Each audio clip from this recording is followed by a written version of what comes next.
Save झाला ते आता पाय माग घेतो आणि वापिस काढतो.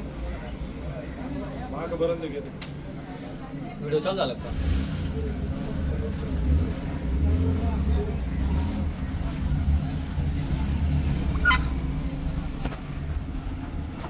नमस्कार, मी सरपंच सोमनाथ येवले.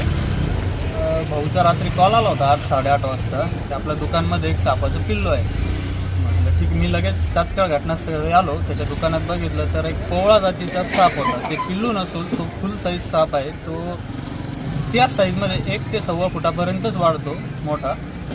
आणि मी लगेच तो साप पकडून घेतला. आपले वन विभागाचे वनरक्षक नवनाथ भिन्नर यांच्या मार्गदर्शनाखाली त्याला आपल्या नैसर्गिक अधिवासात सोडून देण्यात आलेला आहे. आणि हा साप आपल्या नांदगाव तालुक्यात पहिल्यांदाच भेटलेला आहे अशी नोंद झाली होती.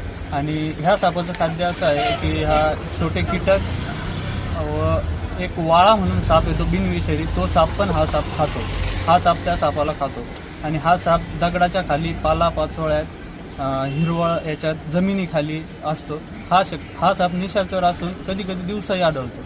हा साप आपल्याकडे शक्यतो भेटतच नाही. पहिल्यांदाच आपल्या नांदगाव तालुक्यामध्ये भेटला आहे.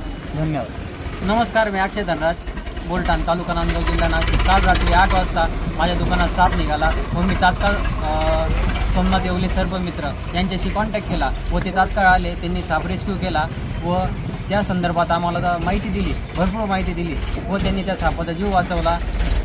आणि सर आले व त्यांनी तो साप पकडला, सोमनाथ सर, आणि त्यांचे खूप खूप आभार, धन्यवाद.